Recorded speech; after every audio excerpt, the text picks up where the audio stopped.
پارہ نمبر 4 سورہ آل عمران آیت نمبر 160۔ اعوذ باللہ من الشیطان الرجیم، بسم اللہ الرحمن الرحیم۔ لفظی ترجمہ، ان اگر ینصرکم مدد کرے تمہاری، اللہ فلا تو نہیں، غالبا کوئی غالب آنے والا، لکم تم پر، وَإِنْ اور اگر یخذلکم وہ چھوڑ دے تمہیں، فمن تو کون ہے، ذَلَّذِی وہ جو، ینصرکم مدد کرے گا تمہاری، من بعدہ اس کے بعد، وَعَلَى اور اللہ ہی پر، فَلْيَتَوَکَّلِ پس چاہیے کہ توکل کرے، المؤمنون مومنوں کو، ایمان والوں کو۔ بہت خوبصورت آیت ہے یہ۔ اگر اللہ تعالیٰ تمہاری مدد کرے تو تم پر کوئی غالب نہیں آ سکتا، یعنی اللہ اگر تمہاری مدد کرے تو کوئی تمہیں ہرا نہیں سکتا، اللہ کے مقابلے میں کوئی نہیں آ سکتا، اور اگر وہ چھوڑ دے تو اس کے بعد کون ہے جو تمہاری مدد کرے، یعنی اگر وہ مدد نہیں کرے تو پوری دنیا بھی آ کے اگر مدد کرنا چاہے تو اس سے وہ مدد نہیں کر سکتی جب تک کہ اللہ نہ چاہے۔ اور ایمان والوں کو اللہ ہی پر بھروسہ رکھنا چاہیے، یہ اللہ تعالیٰ کا حکم ہے کہ ایمان والے ہو تو اللہ پر بھروسہ رکھو، اور اللہ تعالیٰ تمہاری مدد کرے تو تم پر کوئی غالب نہیں آ سکتا۔ اللہ سبحانہ وتعالیٰ اپنے مومن بندوں کو تسلی دیتے ہیں کہ اگر دوسرے تم سے منہ موڑ جائیں، اپنی مدد سے ہاتھ اٹھا لیں، تو یاد رکھو اللہ تمہارے ساتھ ہے، وہ اچھا دوست اور اچھا مددگار ہے۔ اب دیکھیں کہ جب شروع میں آپ صلی اللہ علیہ وسلم نے اسلام پیش کیا اور جب مکہ میں لوگ مسلمان ہونا شروع ہوئے تو ان پر کتنے ظلم اور زیادتی ہوئی، تو اس ٹائم پہ اللہ تعالیٰ نے مومنوں کو سمجھایا، اور یہ قیامت تک کے لیے آیت ہے کہ انسان کو گھبرانا نہیں چاہیے، انسان کو اللہ پر بھروسہ رکھنا چاہیے، اسے امید ہونا چاہیے کہ اللہ تعالیٰ ضرور اس کی مدد کرے گا، کیونکہ اللہ بہت اچھا دوست اور مددگار ہے۔ اللہ سبحانہ وتعالیٰ اپنے مومن بندوں کو تسلی دیتے ہیں، اس آیت سے وہ تسلی دے رہے ہیں اللہ تعالیٰ کہ اگر دوسرے تم سے منہ موڑ جائیں، اپنی مدد سے ہاتھ اٹھا لیں، یعنی اگر تمہاری کوئی مدد نہیں کر رہا ہے، لوگ تم سے منہ موڑ گئے ہیں، تو یاد رکھو اللہ تمہارے ساتھ ہے،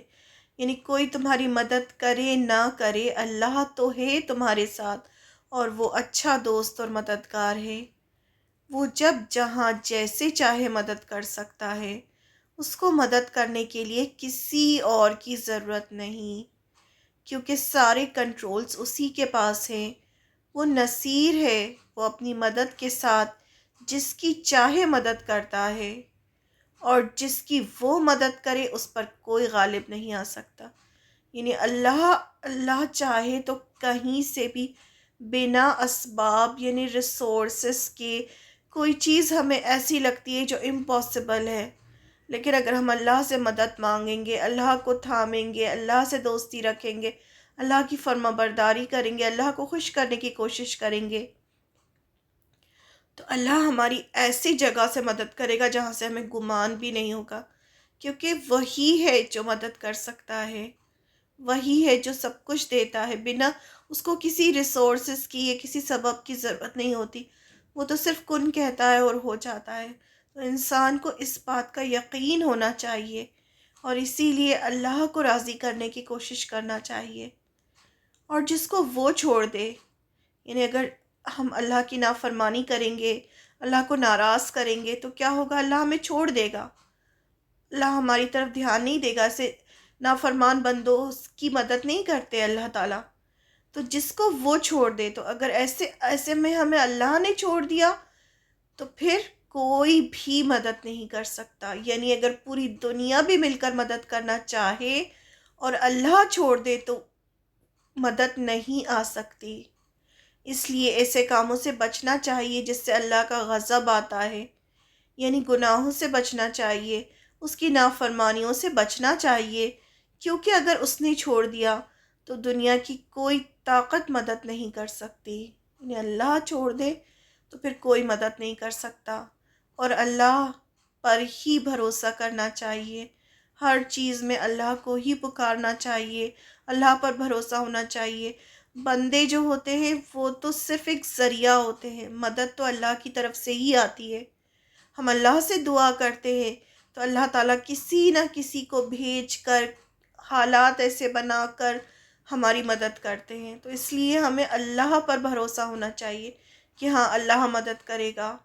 اسباب اختیار کرنا چاہیے، یعنی ایسا نہیں کہ ہم اللہ سے مدد مانگیں اور بیٹھ جائیں کہ اب آسمان سے اللہ کی مدد آئے گی، نہیں، اپنی طرف سے پوری کوشش کرنا چاہیے۔ اسباب یعنی ریسورسز جو بھی وہ کام پورا کرنے کے لیے استعمال کیے جاتے ہیں ان استعمال بھی کرنا چاہیے، مشورہ بھی کرنا چاہیے، پھر فیصلہ لے کر اس پر قائم رہنا چاہیے، اللہ پر بھروسہ کرنا چاہیے۔ یعنی پھر ہم اللہ پر بھروسہ کریں گے تو اللہ تعالیٰ ایسے لوگوں سے محبت کرتے ہیں جو اللہ پر بھروسہ کرتے ہیں، لیکن اس کا مطلب یہ نہیں کہ ہم اپنی طرف سے کچھ نہ کریں، ہم اپنی طرف سے پورا جو بھی ہمیں کام کرنا ہے وہ سب ہم کام کریں اور پھر ہم اللہ پر چھوڑ دیں، اللہ پر توکل کریں۔ اس میں یہ ہے کہ ہر وقت اللہ کی فرما برداری کرنا چاہیے، کبھی بھی نافرمانی نہیں کرنا چاہیے۔ یہ نہیں سوچنا چاہیے کہ چلو ہم تو اتنی نماز روزہ سب کر رہے ہیں، چلو یہ کام کر لیتے ہیں، کچھ نہیں ہوتا، ایسا نہیں۔ اسلام میں پورے پورے داخل ہونا ہے، ایسا نہیں ہے کہ ایک کام کرنا ہے ایک کام چھوڑنا ہے، ایسا نہیں، پورا پورا اسلام میں داخل ہونا ہے انسان کو، ہر وقت اللہ کی فرما برداری کرنا ہے۔